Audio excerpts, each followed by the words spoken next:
Pop இசை உலகோட அரசனான Michael Jackson பயங்கரமாக வளர்ந்துட்டு இருந்த காலம். தொடர்ந்து அவர் அடுத்து பாடின எல்லா பாடல்களுமே பயங்கர ஹிட் ஆகிட்டு இருந்த காலம். பேடாக இருக்கட்டும், டேஞ்சரஸாக இருக்கட்டும், ஹீல் த வேர்ல்டாக இருக்கட்டும்னு அவருக்கு ஃபேன்ஸ் பயங்கரமாக பரவிட்டு இருந்த டைம் அது. ஆனால் வெறும் ஒரே ஒரு நியூஸ் அவரோட மொத்த ஃபேமையும் அவரோட மொத்த கெரியரையுமே அழிச்சிருச்சு.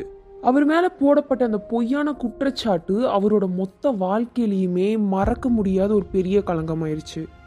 அவரால் தவிர்க்கவும் முடியாமல் தடுக்கவும் முடியாமல் என்ன பண்ணுறதுன்னே தெரியாமல் போன டைம் அது. மைக்கேல் ஜாக்சனை பார்க்கணுங்கிறதுக்காகவே ஏங்கிட்டு இருந்த மக்கள் மைக்கேல் ஜாக்சனை பார்த்தா மயக்கம் போட்டு விழுகிற அளவுக்கு அவர் மேலே பைத்தியமாக இருந்த மக்களே அவரை வெறுத்த டைம். 1993 அப்போது மைக்கேல் ஜாக்சன் மேலே ஒரு கேஸ் போடப்படுது. அவர் ஒரு 13 வயசு சின்ன பையனை அப்யூஸ் பண்ணியிருக்காருன்னு. இதை கேட்டதுமே மீடியாவும் மக்களும் அப்படி எல்லா கேமரா எல்லா ஃபோக்கஸுமே மைக்கேல் ஜாக்சன் மேலே திரும்புது. அவர் எல்லாருமே ஒரு குற்றவாளியை பார்க்க ஆரம்பிக்கிறாங்க. இவரை அப்யூஸ் பண்ணிட்டாரு அப்படின்னு சொல்லப்படுற குழந்தை பேர் ஜார்டன் சாண்ட்லர். யார் இந்த ஜார்டன் சாண்ட்லர்? மைக்கேல் ஜாக்சனோட ஃபேனோ ரிலேட்டிவோ கிடையாது. இவர் ஆக்சுவலி மைக்கேல் ஜாக்சனோட ஃப்ரெண்ட். மைக்கேல் ஜாக்சன் அவருக்கு யாரையாவது பிடிச்சிருந்துச்சுன்னா அவங்களோட வயசையோ இல்லை அவங்களோட நிறத்தையோ மதத்தையோ இல்லை அவங்க யார் என்ன எதையுமே பார்க்காம அப்படியே அன்பை கொட்டுற பழக்கம் இருந்திருக்கவர். அந்த மாதிரி மைக்கேல் ஜாக்சனுக்கு ஒரு காலத்தில் கிடைச்ச ஃப்ரெண்ட் தான் இந்த ஜார்டன் சாண்ட்லர். ஆனால் மைக்கேல் ஜாக்சன் ஜார்டன் சாண்ட்லர் எங்கே பார்த்தாரு? 1993 அப்போது ஜான்வரி லாஸ் ஏஞ்சல்ஸில் மைக்கேல் ஜாக்சனோட கார் பிரேக் டவுன் ஆகுது. இப்படி கார் பிரேக் டவுன் ஆனதுமே மைக்கேல் ஜாக்சன் சரி இப்போ அவருக்கு அப்போ அவசரமான கமிட்மெண்ட் இருந்ததுனால இந்த காரை நம்ம சரி பண்ணுறதுக்கு பதிலாக இப்போதைக்கு ரெண்டலுக்கு ஒரு கார் எடுத்துக்கலான்னு யோசிக்கிறாரு. அப்படி யோசிச்ச மைக்கேல் ஜாக்சனும் ஒரு கார் ஷெட்டுக்கு போயிட்டு இந்த மாதிரி நான் கொஞ்சம் எமர்ஜென்சியில் இருக்கேன், எனக்கு ஒரு கார் ரெண்டுக்கு வேணும்னு கேட்டிருக்காரு. அந்த கார் ஷாப் ஓனர் ஒரு கிங் ஆஃப் பாப்பே கேட்குறாரு. எனக்கு பயங்கர சந்தோஷத்தை கொடுத்துருக்காரு. ஆனால் அவர் அதுக்கு பதிலாக ஒரு ஹெல்ப் மாதிரி ஒரு ரெக்வஸ்ட் மாதிரி ஒரு விஷயத்த கேட்டிருக்காரு. இந்த மாதிரி என்னோட வளர்ப்பு பையனான ஜார்டன் சாண்ட்லருக்கு நீங்கள் ஒரே ஒரு தடவை கால் மட்டும் பண்ணி பேசிடுங்க, அந்த குழந்தை உங்களோட ரொம்ப பெரிய ஃபேனுன்னு சொல்லியிருக்காரு. ஆனால் மைக்கேல் ஜாக்சன் அந்த காலை வாங்கி பேச ஆரம்பிச்சிருக்காரு.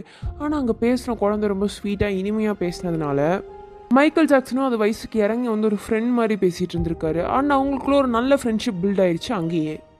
அண்ட் அந்த கால்லையே நீ என் வீட்டுக்கு என் கூட கொஞ்ச நேரம் விளையாடிட்டு போகக்கூடாதுன்ற மாதிரி கேட்டிருக்காரு. நெதர்லாண்டுக்கு இன்வைட் பண்ணியிருக்காரு.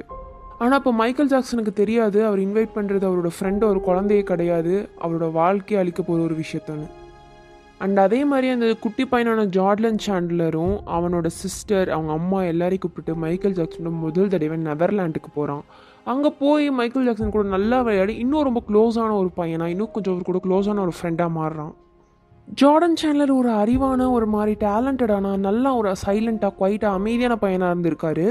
அண்ட் இவங்களுக்குள்ள ஒரு ரொம்ப நல்ல ஃப்ரெண்ட்ஷிப் பில்ட் ஆகி அடிக்கடி இவர் நெதர்லாண்டுக்கு போக ஆரம்பிச்சிருக்காரு மைக்கேல் ஜாக்சனை பார்க்கறதுக்காக. குழந்தைய நினச்சப்பெல்லாம் கிளாஸ்மேட் ஃப்ரெண்டு வீட்டுக்கு போகிற மாதிரி இவர் நினச்சப்பெல்லாம் கிங் ஆஃப் பாப் மைக்கேல் ஜாக்சனை பார்க்குறதுக்கு போயிட்டு இருந்திருக்காரு. மைக்கேல் ஜாக்சன் இவர் ஒரு ஃப்ரெண்டாக பார்த்ததுனால இவர் எங்கெங்கே போகிறாரோ அங்கங்கெல்லாம் ஜார்டனையும் கூட்டிகிட்டு போக ஆசைப்பட்டிருக்காரு. ஜார்டனுக்கு வெளி உலகத்தை காமிக்க சொல்லி கொடுக்க ஆசைப்பட்டிருக்காரு. வேர்ல்ட் கிளாஸில் இருக்க மியூசிக் அவார்ட் ஷோஸ் எதுக்கெல்லாம் செலிப்ரிட்டிஸ் மட்டுமே போக முடியுமோ அந்த மாதிரி இடத்துக்கெல்லாம் இவர் கூட ஜார்டன் சாண்ட்லர் கூட்டிகிட்டு போயிருக்காரு. வாழ்க்கையில் ரொம்ப உயரத்துக்கு போனவங்க மட்டும் போக வேண்டிய எல்லா இடத்துக்கும் இவர் கூட அவரோட குட்டி ஃப்ரெண்டையும் கூட்டிகிட்டு போயிட்டு இருந்திருக்காரு. லாஸ் வேகஸ், ஃப்ளோரிடா அந்த மாதிரி அவர் கூடவே ஜார்டன் சாண்ட்லர் அவரோட சொந்த பையன் மாதிரி ட்ராவல் பண்ண ஆரம்பிச்சிருக்காரு. இது வரைக்குமே எல்லா விஷயமே நார்மலாக தான் போயிட்டு இருந்திருக்கு. ஆனால் இது ஜார்டன் சாண்ட்லரோட பயாலாஜிக்கல் ஃபாதர் காதுக்கு போகிற வரைக்கும். நான் சொன்ன மாதிரி அவங்க அம்மா ஒரு டிவோர்ஸி, இவர் இப்போ வாழ்ந்துட்டு இருக்கிறது வளர்ப்பு தந்தையோட. ஆனால் அவரோட பயாலாஜிக்கல் அப்பாவான இவான் சாண்ட்லர் அதுக்கு இந்த மாதிரி உங்களோட பையன் கிங் ஆஃப் பாப்போட ரொம்ப நெருக்கமாக இருக்காரு அப்படிங்கிற மாதிரி செய்திகள் போக ஆரம்பிக்குது. அண்ட் இந்த இவான் சாண்ட்லர் இதையே ஒரு பெரிய விஷயமா ஆக்கி இதை வச்சே அவர் காசு சம்பாதிக்க பிளான் பண்ணுறாரு. இவருக்கு மைக்கேல் ஜாக்சனோட இருக்க அந்த க்ளோஸ்னஸை வச்சே வாழ்க்கையில் செட்டில் ஆயிடணும், நம்ம எதாவது பெருசாக இவனை வச்சே பண்ணிடணுங்கிற மாதிரி பிளான் பண்ணி அவர் பையனையே ஒரு கருவி மாதிரி பார்க்க ஆரம்பிக்கிறாரு. இவர் ஆக்சுவலி இப்போ ஒரு பார்த்துட்டு இருக்க வேலை என்னென்னா ஒரு டென்டிஸ்ட். ஆனால் இவர் ஸ்கிரிப்ட் ரைட்டிங்லாம் ஆர்வம் உள்ளவர். இவர் அதுக்குமே ஆசைப்பட்டுட்டு இருந்திருக்காரு. இவர் ஒரு நாள் மைக்கேல் ஜாக்சன் கிட்ட போய் இந்த மாதிரி ஜார்டன் சேனலருக்காக நீங்கள் ஏன் ஒரு வீடு கட்டி கொடுக்கக்கூடாது, அவனோட ஃப்யூச்சர் நல்லா இருக்கும்ல அப்படிங்கிற மாதிரி பேசியிருக்காரு. அதுக்கு மைக்கேல் ஜாக்சன் இல்லை வேண்டாம் முடியாது பார்த்துக்கலாம் அப்புறம் பார்த்துக்கலாம்னு சொல்லி தட்டி கழிச்சிட்டாரு. அடுத்து அவர் நீங்கள் இந்த மாதிரி மூவிஸ் பண்ணக்கூடாது, நீங்கள் இந்த ப்ரொடக்ஷன் கிட்டலாம் போய் பேசக்கூடாது, நீங்கள் ஏன் இந்த மாதிரி மூவிஸ் பண்ணக்கூடாது, நான் உங்களுக்கு ஸ்கிரிப்ட் அண்ட் டைரக்ஷன் நான் பார்த்துக்கிறேன், நான் 3 பேர் ஆஃப் எடுத்து பண்ணிக்கலாம் அப்படிங்கிற மாதிரிலாம் பேசியிருக்காரு. ஆனால் மைக்கேல் ஜாக்சனுக்கு நல்லாவே தெரியும் இது எதுவுமே ஒர்க் ஆகாது, இவரோட பேராசை தான் இதுன்னு. அதுக்கப்புறமா ஒரு நாள் தன்னோட ஸ்கிரிப்டெல்லாம் மைக்கேல் ஜாக்சன் கிட்ட கொண்டு வந்துட்டு என்கிட்ட இந்த மாதிரி 4 ஸ்கிரிப்ட் இருக்குது, ஒரு ஸ்கிரிப்டுக்கு 5 மில்லியன்னு சொல்லி நீங்கள் என்னோட இந்த 4 ஸ்கிரிப்டை 20 மில்லியன் அமெரிக்கன் டாலர்ஸ்க்கு வாங்கிக்க கூடாதுன்னு கேட்டிருக்காரு. அண்ட் இதுவுமே மைக்கேல் ஜாக்சனுக்கு தெரியும் ஒர்க் ஆகாதுன்னு. இல்லை வேண்டாம் என்னால் முடியாதுன்னு சொல்லி தட்டி கழிச்சிட்டாரு. இப்படியே அவர் மேலே அடுக்கிற எந்த திட்டத்துக்குமே மைக்கேல் ஜாக்சன் ஒத்துக்கவே இல்லை. ஏன்னா எதுவுமே அவருக்கு ஒர்க் ஆகாதுன்னு தெரியும். ஆனால் இவர் அதே மாதிரி ஜார்டன் சேனலருக்கு தன் நற்பையும் முறிச்சுக்கல. இப்படியே போயிட்டு இருக்க நிலமையில தான் இவான் சேனலுக்கு புரிஞ்சிருச்சு மைக்கேல் ஜாக்சனை ஏமாற்றி அந்த பணத்தை எப்பவுமே எடுத்துக்க முடியாதுன்னு. அதனால அவர் யாருமே எந்த அப்பாவும் பண்ணாத ஒரு மோசமான விஷயத்த பண்ணுறாரு. இவர் ஒரு டென்டிஸ்ட்டுங்கிறதுனால இவருக்கு ஈஸியாகவே மெடிசன் அண்ட் ட்ரக்ஸோட வாங்குறதுக்கு எந்த பிரச்சனையுமே இல்லாமல் ஒரு வழி இருக்குது. ஏன்னா இவர் ஒரு டாக்டர். 1993 ஜூன் 16 அப்போது அவரோட பையனான ஜார்டன் சேனலர் இவான் சேனலர் அவரோட டென்டல் கிளினிக்கு கூட்டிகிட்டு போகிறாரு. கூட்டிகிட்டு போய் குழந்தைய படுக்க வச்சுட்டு இந்த மாதிரி ஒரு செடக்டிவ் ட்ரக் அது கொடுத்தா உண்மையை தான் சொல்லுவாங்க அப்படிங்கிற மாதிரி ஒரு ட்ரக்கு தான் நான் இன்ஜெக்ட் பண்ணுறேன்னு பொய் சொல்லி அதே மாதிரி சோடியம் அமைத்தேன் அப்படின்னு சொல்லப்படுற ஒரு இல்யூஷன் க்ரியேட் பண்ணுற ட்ரக், அந்த ட்ரக்கை கொடுத்துட்டு திருப்பி ஒரே விஷயத்தை ஃபோர்ஸ் பண்ணி சொன்னால் அந்த குழந்தையோட மனசில் அதுதான் பதியும். என்ன உண்மை நடந்துச்சோ அது எல்லாத்தையுமே மறந்துடும். கிட்டத்தட்ட கொக்கைன் மாதிரி இதுவுமே ஒரு கைண்ட் ஆஃப் ஹார்ம்ஃபுல் ட்ரக். அந்த மாதிரி சோடியம் அமைத்தேனை எடுத்து அவர் பையனுக்கே கொடுத்து இந்த மாதிரி மைக்கேல் ஜாக்சன் கிட்ட தப்பாக நடந்துக்கிட்டாங்க திருப்பி சொல்லி கடைசியாக இது ஜார்டன் சேனலர் வாயிலேருந்தே வர வச்சு அதை ரெக்கார்ட் பண்ணி வச்சுக்கிட்டு ஜார்டன் சேனலர் அனுப்பிடுறாரு. அண்ட் அந்த ரெக்கார்டை இவர் டேரெக்டாக கோர்ட்டுக்கு எடுத்துகிட்டு போகிறதுக்கு முன்னாடி இந்த மாதிரி மைக்கேல் ஜாக்சனோட லாயருக்கு பார்த்துருக்காரு. பார்த்துட்டு இந்த மாதிரி என்கிட்ட இப்படி ஒரு மைக்கேல் ஜாக்சனுக்கு எதிரான ஒரு ரெக்கார்ட் இருக்குது, இதை நான் வெளியே காமிச்சேன்னா மைக்கேல் ஜாக்சனோட கெரியரே போயிடும், எனக்கு ஒரு 20 மில்லியன் அமெரிக்கன் டாலர் கொடுத்துட்டிங்கன்னா நான் அப்படியே இதை ட்ராப் பண்ணிக்கிறேன் அப்படிங்கிற மாதிரி பேசியிருக்காரு. ஆனால் மைக்கேல் ஜாக்சன் எதுவாக இருந்தாலும் நான் நியாயமாக கோர்ட்டில் பார்த்துக்கிறேன், எனக்கு இந்த மாதிரிலாம் அவுட் ஆஃப் கோர்ட்டில் எனக்கு டீல் பண்ண இஷ்டம் இல்லை, நான் எந்த தப்பு பண்ணல அது எனக்கு தெரியும் அப்படின்னு சொல்லி ரொம்ப கான்ஃபிடென்ட்டாக இது பண்ணியிருக்காரு. அண்ட் ₹1 கூட நான் கொடுக்க மாட்டேன் அப்படிங்கிறதையும் தெளிவாக சொல்லியிருக்காரு. அண்ட் அதுக்கப்புறம் தான் 1993 இந்த கேஸ் வெளியே வருது. ஆனால் மைக்கேல் ஜாக்சன் நினச்ச மாதிரி இந்த கேஸ் ஸ்மூத்தாக முடியல. இந்த கேஸில் மைக்கேல் ஜாக்சனுக்கு எதிர்க்காக எந்த வித எவிடன்ஸும் கிடைக்காட்டியுமே மீடியா இந்த கேஸை ரொம்ப பெரிய பிரச்சனையாக ஊதுறாங்க. மக்களுக்கு மைக்கேல் ஜாக்சன் மேலே அன்பு போயிட்டு மைக்கேல் ஜாக்சனாகவே ஒரு சைல்டு அப்யூசர் அப்படின்னு பேச ஆரம்பிக்கிறாங்க. அண்ட் மைக்கேல் ஜாக்சன் எல்லாத்தையுமே நியாயமான விதத்தில் மட்டும்தான் டீல் பண்ணுன்னு சொல்லி இந்த கேஸ்க்காக அவர் போராடவும் ஆரம்பிக்கிறாரு. நான் எதுவும் செய்யலை, நான் எதுவும் செய்யவும் மாட்டேன்னு. ஆனால் ஒரு கட்டத்தில் ஜார்டன் சேனலரே கூட்டிகிட்டு இந்த மாதிரி மைக்கேல் ஜாக்சன் பண்ணாரா அவங்ககிட்டன்னு கேட்கும் போது அவருமே இந்த இல்யூஷன் என்ன பண்ணுறதுன்னு தெரியாமல் ஆமான்னு சொல்லியிருக்காரு. ஜார்டன் சேனலரோட அம்மா ஃபஸ்ட்டு இல்லை மைக்கேல் ஜாக்சன் அப்பெல்லாம் பண்ணலை அப்படிங்கிற மாதிரி ரொம்ப ஸ்ட்ராங்காக பேசிட்டு கொஞ்ச நேரத்துலேயே அவங்க திருப்பி மாற்றி பேசியிருக்காங்க. எனக்கு தெரியல சரியா, மேபி நடந்திருக்கும், எனக்கு தெரிஞ்ச அப்படி தான், ஆமாம் நடந்திருக்கலாம் அப்படிங்கிற மாதிரி மாற்றி பேசியிருக்காங்க.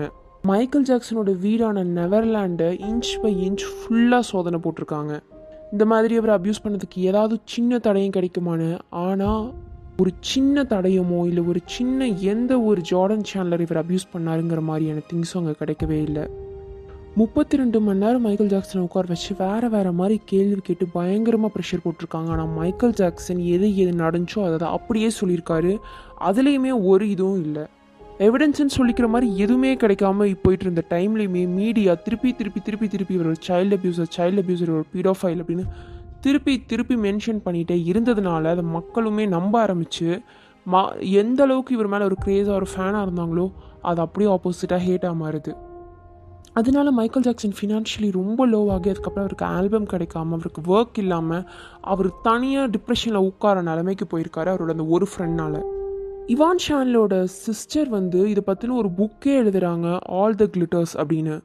இதில் அந்த அப்யூஸ் அந்த கேஸ்னால் இவங்க வீட்டு சைடு இவான் சைடு இருந்த என்ன மைண்ட் செட்லாம் ஓடிட்டு இருந்துச்சு, மைக்கேல் சைடு என்ன மைண்ட் செட்லாம் ஓடிட்டு இருந்துச்சுன்னு இன்னும் நிறையா விஷயங்களை அந்த கேஸில் மென்ஷன் பண்ணுறாங்க இந்த ஆல் த கிளிட்டர்ஸ்ன்னு சொல்லப்படுற புக்கில். இதுலேயுமே சில இடங்களில் தெளிவாகவே போட்டிருக்கோம் மைக்கேல் ஜாக்சன் அப்யூஸ் பண்ணார் அப்படிங்கிறதுக்கான ப்ரூஃப் அவங்கக்கிட்டேயுமே இல்லை. ஜார்டன் சாண்ட்லர் இப்படி பேசின ஒரே ஒரு ரெக்கார்டை தவிர. அண்ட் ஒரு நிலைமைக்கு மேலே எல்லாமே கையை விட்டு போகுது. மைக்கேல் ஜாக்சனுக்கே புரியுது. மைக்கேல் ஜாக்சன் லாயர்ஸ்லாம் கூப்பிட்டு குறைச்சி பேசுகிறாரு. நான் இந்த கேஸில் இதுக்கு மேலேயும் போராடினேன்னா எனக்கு 100% நியாயம் கிடைக்குன்னு உங்களால் கேரண்டி கொடுக்க முடியுமான்னு. அதுக்கு லாயர்ஸ் இல்லை மைக்கேல், அது எங்களால் முடியாது, இது ஜட்ஜ் கையிலையும் அண்ட் அங்கே இருக்கிற நிலைமையை பொறுத்தும் எது வேணால் மாறலான்னு. அண்ட் மைக்கேல் ஜாக்சன் வேறு வழியே இல்லாமல் 23 million American dollar out of court கொடுத்து செட்டில் பண்ணுறாரு. ஏன்னா அதுக்கப்புறம் திங்ஸ் மாறாதுங்கிறது மைக்கேலுக்கு தெரியும். அண்ட் இதையுமே மீடியா எப்படி சொல்கிறாங்கன்னா, இவர் நியாயமானவராக இருந்திருந்தாருன்னா இவருக்கு கோர்ட்டில் வச்சுலாம் எல்லாத்தையும் ஃபேஸ் பண்ணியிருக்கணும். இவர் அவுட் ஆஃப் கோர்ட்டில் போயிருக்காரு, அப்போ இவர் மேலே தப்பு இருக்குன்னு தானே அர்த்தம் அப்படிங்கிற மாதிரி அதையுமே நெகட்டிவாக தான் பேசியிருக்காங்க. இப்போ 2026 வந்த மைக்கேல் படத்துலையுமே ஜாஃபர் ஜாக்சன் நடிச்சிருக்க டைம்லையுமே இந்த கான்ட்ரவர்சியை பற்றி எடுக்கணும் அப்படிங்கிற மாதிரி யோசிச்சிருக்காங்க. ஆனால் அது ஒரு மாதிரி நெகட்டிவாக இன்னும் ரொம்ப டாக்ஸிக்காக கதையோட அந்த லைனை மாற்றிருங்கிறதுக்காக பார்ட் மட்டும் அப்படியே வந்து ஸ்கிப் பண்ணிட்டாங்களாம். மைக்கேல் ஜாக்சனை பிடிக்கணும், சப்ஸ்கிரைப் பண்ணிக்கோங்க. அவரை பற்றி என்ன நினைக்கிறீங்கிறத மறக்காமல் கமெண்ட்ஸில் சொல்லுங்கள். ஆம் கரா, this is kite of fame. Bye.